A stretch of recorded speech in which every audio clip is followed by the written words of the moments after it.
Raven Johnson stepped into the courthouse with a calmness that contrasted with the rush of thoughts in her head. She had been in this building before, but never for something like this. It was just a small traffic violation, yet as she walked past the rows of wooden benches and to the front of the courtroom, she couldn't shake the feeling that something bigger was at play. She had prepared herself to handle this with dignity. After all, she had faced far greater battles than this one. But today was different. Today felt like the culmination of all the obstacles she had fought to overcome. Judge Mark Simmons sat at the bench, his gavel resting in front of him, his eyes scanning the court papers in front of him. He had heard hundreds of cases just like this over the years, but something about this one caught his attention. Maybe it was the name on the docket or the fact that Raven had an air of quiet confidence about her that suggested she wasn't here just for a simple violation. Raven took her place in front of him and looked up at the judge, her hands clasped in front of her. As she stood tall, she was proud of who she was, but she wasn't here to fight or challenge the system. She knew that in this space, the law would be upheld no matter how much she disagreed with it. Still, she couldn't ignore the strange feeling in her chest, as if something was about to unfold. Judge Simmons called her name with authority. "Raven Johnson," he said without looking up. "What brings you to court today?" Raven hesitated for a moment before replying. She had no intention of making excuses. She simply stated the facts. "I was caught speeding on my way to a climate rally in the city. I was late and trying to make up time."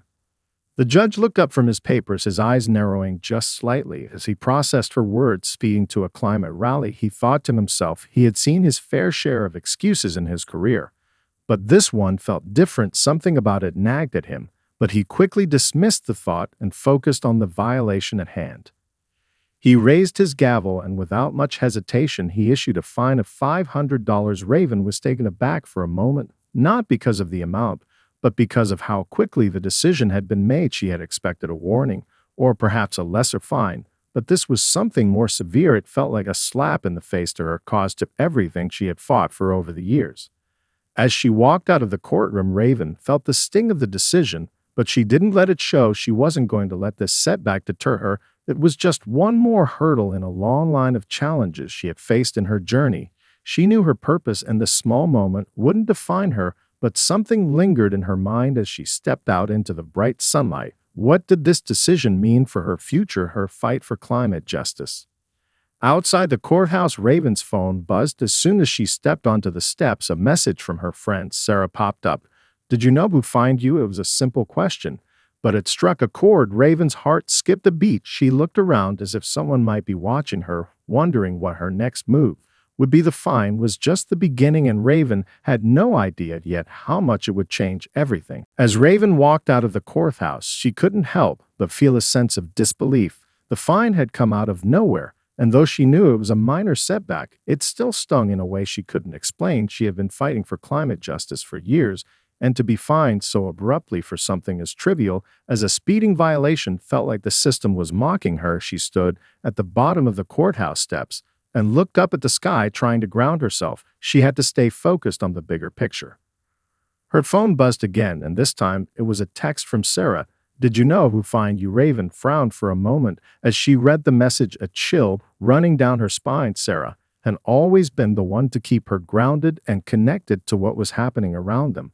But this felt different. Raven typed out a quick response. "No, I don't think I caught his name. Why does it matter?" Her thumb hovered over the send button, but she couldn't help but feel the nagging curiosity take over. It was a few minutes before Sarah responded. "He's Judge Mark Simmons. He's got a reputation for being tough, but I didn't realize he was so involved in environmental cases." Raven's heart skipped a beat as the realization hit her. So this wasn't just some random judge handing down a fine. This was someone with a history, someone who could have an impact far beyond her ticket. Raven leaned against the courthouse wall and tried to steady her breath. The fine wasn't just about money. It was about something deeper. It felt like a challenge to everything she stood for. Raven couldn't ignore the sense of injustice gnawing at her. She had spent years organizing rallies, speaking out for the voiceless, pushing for a sustainable future, and now she was facing a fine that threatened to undo some of that work. But it wasn't just about the fine, it was about what it represented. The system was designed to protect the status quo, and Raven's fight for the planet was anything but that. She had always known this battle was bigger than herself, but now it felt more personal than ever before. As the story of Raven's fine spread across social media, her supporters began to rally around her. What started as a small courtroom incident became a national conversation. People who followed her work and had seen her at climate protests started speaking out, demanding that the fine be overturned. It didn't take long for news outlets to pick up on the story, and soon Raven found herself the subject of articles and discussions online. Some praised her activism, others criticized her, but it was clear that her case was sparking something in people. The hashtag Justice for Raven began trending, and people who had never paid much attention to the climate movements started learning about the work Raven had been doing for years. It wasn't just about the fine anymore. It was about standing up for what was right, standing up for the planet. Raven felt a strange mix of emotions as she watched the support pour in. She was grateful for it, but she also couldn't help but feel a little uneasy. The more attention her case got, the more she realized that the fight had just begun.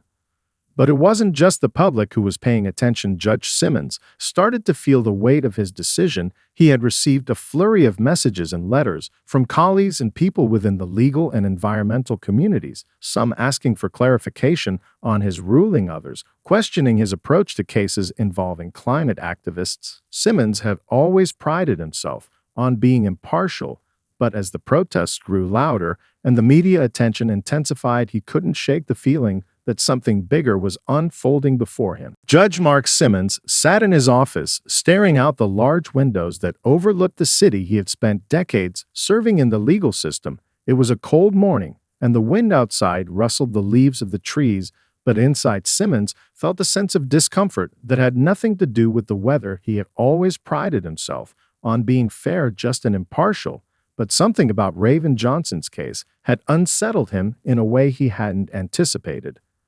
At first, the fine had seemed like just another routine decision. He had handed down countless fines over the years for minor infractions. It was all part of the system. The law was clear, and he followed it without hesitation. But as the days passed and the public outcry grew louder, he began to feel a growing sense of doubt gnawing at him. He had seen the reports on social media and read the letters from activists and community leaders. Many were questioning his decision. Some were even calling for him to resign. What troubled him the most was not the criticism, but the nagging feeling that there was more to Raven's story than he had allowed himself to consider. It wasn't just about a traffic violation anymore. It was about something deeper, something that had to do with the role of the law in the fight for climate justice and environmental change. The more Simmons thought about it, the more he realized that his decision had not taken into account the full context of Raven's life or her activism. He had simply seen her as another case, another rule to enforce, but now he was beginning to see that the rules were not as clear-cut as they seemed. Simmons leaned back in his chair and thought about his own past. His career as a corporate lawyer before he became a judge had been lucrative and secure, but looking back, he realized that his work had often supported the very systems that perpetuated the environmental crisis Raven and other activists were fighting against. He had represented companies that had contributed to pollution, that had fought against environmental regulations, all in the name of profit, and now as a judge he found himself caught in the middle of a system that had often ignored the very issues Raven was dedicating her life to. A soft knock on the door interrupted his thoughts, and Simmons turned to see his clerk standing in the doorway. "Mr. Simmons, you have a visitor," she said hesitantly. "A woman named Claire Thompson. She says she has something important to discuss with you." Simmons nodded and gestured for her to come in. Claire Thompson entered the room with a determined look in her eyes. She was a well-known environmental lawyer who had been active in many high-profile cases involving climate justice. Her reputation preceded her, but Simmons wasn't sure what she wanted with him. What could someone like her want to discuss with a judge like him? Sitting down across from him, Claire wasted no time in getting to the point. "Judge Simmons, I'm here because I believe you need to reconsider your decision regarding Raven Johnson," she said firmly. "I understand you may have acted in what seemed like a straightforward manner, but this case is not as simple as it appears."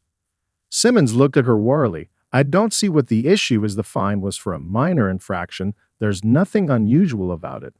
Claire shook her head with a small sigh. "Judge, with all due respect, Raven Johnson isn't just some random person speeding on the road. She's an activist fighting for something much bigger than a traffic violation. She's standing up for the future of our planet, and the system you represent is often part of the problem.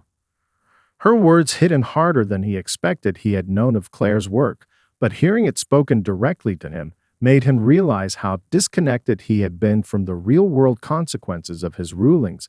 His mind raced as Claire continued to speak, but a part of him couldn't ignore the growing sense that this moment was the beginning of something that might change everything for him. Raven's activism had always been rooted in personal experience. Growing up in a small urban neighborhood, she had witnessed firsthand the devastation wrought by pollution, environmental neglect, and corporate greed. She remembered the days when the air quality was so poor that her asthma worsened. The streets were often flooded after heavy rains, and the parks in her community were more concrete than green. It was a place where people struggled to find a voice, where the world outside seemed to forget that these neighborhoods existed, and yet it was here that Raven's journey as an environmental advocate began. As a child, Raven had always been drawn to nature. She would often escape the noise of the city, seeking refuge in small patches of greenery, the one place where she felt a sense of calm. But those patches were increasingly becoming fewer as vacant lots were filled with trash and development projects took precedence over preserving green space. Even at a young age, Raven understood that this was not just an accident, it was part of a larger system that systematically ignored communities like hers. In her teenage years, Raven became involved with local environmental groups, attending community meetings where she listened to stories of families struggling with health issues due to industrial pollution. She learned how the big corporations that polluted the environment were also the ones that kept low-income communities at the bottom of the ladder, trapped in neighborhoods with the least resources. But Raven wasn't the type to sit idly by. She organized school protests, spoke at local events, and began working with larger organizations that focused on climate justice. She learned to navigate the complex web of politics, law, and activism, slowly gaining a reputation as a young leader who was determined to bring about change. By the time Raven was in her 20s, she had already become a well-known voice in the climate justice movement, particularly for communities of color. She worked tirelessly to ensure that marginalized groups had a seat at the table in discussions about climate change. Raven's mission was clear. Those who contributed least to environmental harm were often the ones suffering the most.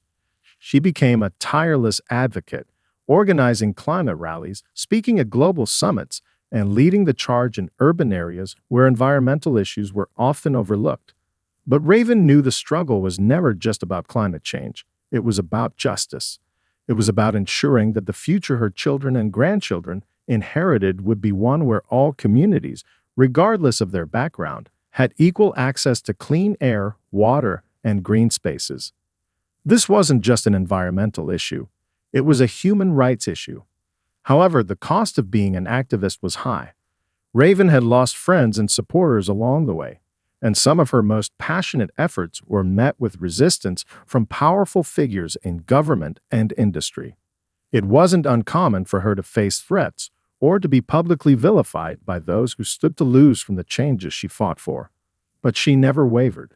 Each setback was a reminder that the fight for justice would never be easy, but it would always be worth it. And now, as she sat in the quiet of her apartment after the court case, Raven couldn't help but feel that the fine she had received was just one more challenge she had to overcome. But this time, it wasn't just about her. It was about something much bigger. The fine wasn't the end. It was the beginning of something new, something that might give her an even louder platform to amplify the voice of the communities she fought for. Raven wasn't sure how yet, but she knew she would turn this setback into a stepping stone for the movement. Judge Simmons sat at his desk, staring at the piles of case files in front of him. But his mind wasn't on the routine legal matters of the day. Instead, it lingered on the image of Raven Johnson, the young activist who had captured the attention of so many with her passion for the environment. After his meeting with Claire Thompson, he couldn't shake the feeling that he had made a grave error. The fine he had handed down, though technically justified by the law, seemed disproportionate when viewed through the lens of Raven's activism. It wasn't just about the money, it was about silencing a voice that was demanding accountability from a system that had long been ignoring the truth. As the days passed, Simmons found himself reflecting on his career, the decisions he had made, and the larger picture he had long overlooked. He had grown up in a world where the law was the final word, where right and wrong were easily defined by statutes and precedents. But the more he thought about Raven's case, the more he realized that the law wasn't always the solution. In fact, sometimes it was the problem. He had always prided himself on being fair, but fairness, he now understood, wasn't just about enforcing the rules. It was about understanding the context in which those rules were applied. Simmons hadn't just been an observer of the legal system. He had actively participated in shaping it. For years, he had represented powerful corporations that pushed against environmental regulations, defending them in courtrooms across the country. He had been a part of a system that helped companies avoid responsibility for their pollution, a system that often sided with profit over people. It was a realization that hit him hard, one that made him question the very foundation of his career. His thoughts were interrupted by a knock at his door. It was his clerk, handing him a stack of new case files, but there was something different about this interaction. She seemed hesitant, almost as if she were waiting for him to say something. "Judge, there's been a lot of talk about the Raven Johnson case," she said cautiously. "Some people are calling for a review of your decision, and, well, others are questioning if it was fair, given her work as an activist." Simmons nodded slowly, his gaze shifting to the window. "I've been thinking about it," he replied quietly. "And I think they're right. It wasn't fair. I wasn't considering the bigger picture." His clerk raised an eyebrow. "Are you planning to do something about it?" "I'm not sure yet," Simmons said, his voice distant. "But I need to understand more. I need to understand why this case is resonating with so many people. Maybe I've been too blinded by the rules. Maybe it's time to look at the law from a different perspective." Over the next few days, Simmons dove deep into researching Raven's work. He read articles, watched her interviews, and even listened to her speeches. The more he learned, the more he realized how misguided his initial decision had been. Raven wasn't just a young woman caught speeding, she was a force for change. She was fighting for a future where everyone, no matter their background, had access to clean air, clean water, and a safe environment. And the fine he had imposed. It was a symbol of the system that had been failing people like Raven and her community for decades. He felt a pang of regret, not just for the fine, but for the role he had played in perpetuating a system that prioritized profit over people. It was becoming clearer to him that his responsibility as a judge wasn't just to enforce the law, it was to make sure the law worked for everyone, especially those who had been ignored for too long. Raven sat in her apartment, her laptop open in front of her as she scrolled through the endless stream of messages, social media posts, and news articles. Since the fine had been handed down, the story had taken on a life of its own. What had started as a routine traffic violation had snowballed into a national conversation about climate justice and the role of the legal system in addressing environmental activism.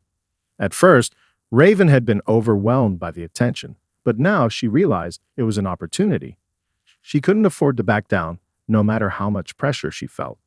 As she read through the messages, many of them expressed solidarity, offering financial support to pay the fine or simply sending words of encouragement. Others, however, were critical, accusing her of using her platform for political gain or calling her a troublemaker. It wasn't new for Raven to face criticism. She had encountered it countless times in her career. But this felt different. It felt more personal. The more she read, the more she realized that some people saw her not as a voice for change, but as a threat to the established order. Raven's phone buzzed with a new message from Sarah. "Asterisk, have you seen the news? The judge is reconsidering your fine. Asterisk." Raven's heart skipped a beat. She clicked on the link Sarah had sent, and sure enough, there was an article about Judge Simmons, acknowledging the growing backlash of his ruling and his potential decision to review it. The article also mentioned that Simmons had reached out to environmental leaders, seeking advice on how to navigate the issue. Raven felt a mixture of disbelief and hope. She had never imagined the judge would take such a step, let alone consider reversing his decision. The article was vague about the specifics, but Raven couldn't ignore the fact that this was more than just a legal decision now. It had become a moment of reckoning, not just for her, but for the entire legal system. She had never intended for her story to become a symbol, but it seemed that was exactly what was happening. People were watching, listening, and they were demanding accountability from the very system that had long ignored their voices. In the days that followed, the pressure on Judge Simmons mounted. Protests erupted in front of courthouses, with demonstrators calling for a reassessment of the fine and voicing their concerns about the treatment of climate activists in the legal system. The media coverage only intensified, with talk shows, news outlets, and social media platforms debating the ethics of his ruling. Even members of the legal community, including some of Simmons' colleagues, weighed in, questioning whether his decision had been fair or whether it had been influenced by outside pressures. Raven, ever the strategist, knew that the momentum was building, but she also understood the delicate balance she had to strike. This wasn't just about a personal victory, it was about the larger fight for justice. She needed to remain composed, focused on the bigger picture, and not get caught up in the drama of the media circus surrounding her. After all, she had been in this fight long before the fine, and the stakes had always been much higher than a single courtroom ruling. Late one evening, Raven received a call from Claire Thompson, the environmental lawyer who had spoken to Judge Simmons. "Raven," Claire's voice was calm but firm, "the judge is serious about reviewing the case. He wants to meet with you."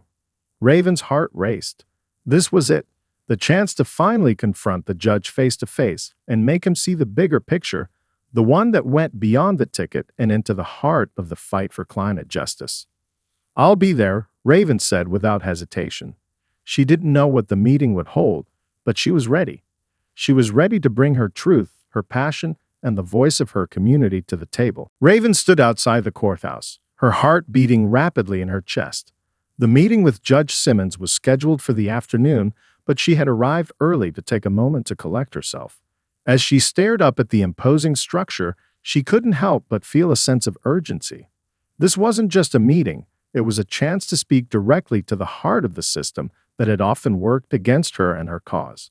This was her opportunity to make Simmons understand that the fight for climate justice wasn't just about policies or laws, it was about the very future of the planet.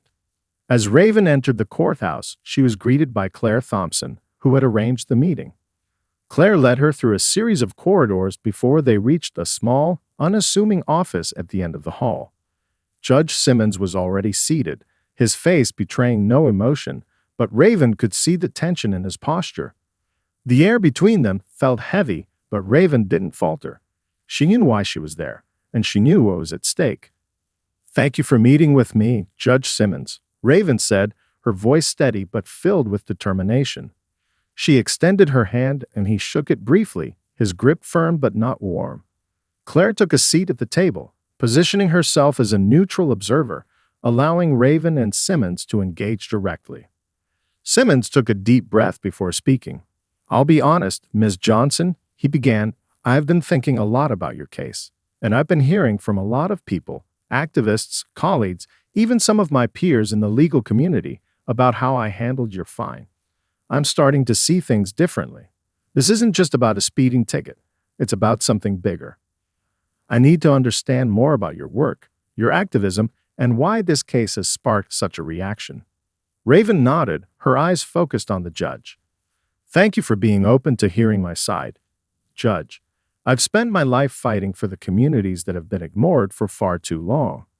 People who are already facing the effects of climate change, pollution, extreme weather, displacement. And the reality is that the law, as it stands, often fails these people. It often sides with the corporations that are causing the destruction, while those who are fighting for a better future are punished." She paused for a moment, choosing her words carefully. "I've dedicated my life to making sure that these issues are brought to light, that the law changes to protect the planet, to protect people like me, and to ensure that our voices are heard." Simmons leaned forward slightly, his eyes never leaving hers. He had heard the words before, but hearing them directly from Raven, someone whose life had been dedicated to this cause, struck him in a way he hadn't anticipated. There was a quiet intensity in her voice, a sense of purpose that was hard to ignore. I understand that, but Simmons hesitated, struggling to articulate his thoughts. I've always believed in the letter of the law. I've enforced it without question, believing it was the right thing to do. But now I see how that can sometimes perpetuate the very injustices you're fighting against. I've been a part of a system that has, in some ways, ignored the voices of the very people you represent. Raven's heart raced. It wasn't often she had a judge admit such things.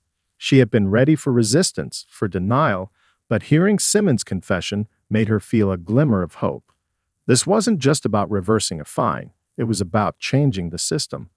I'm not asking for special treatment, Raven said softly. I'm asking for justice, for a recognition that the law should evolve to meet the challenges of our time.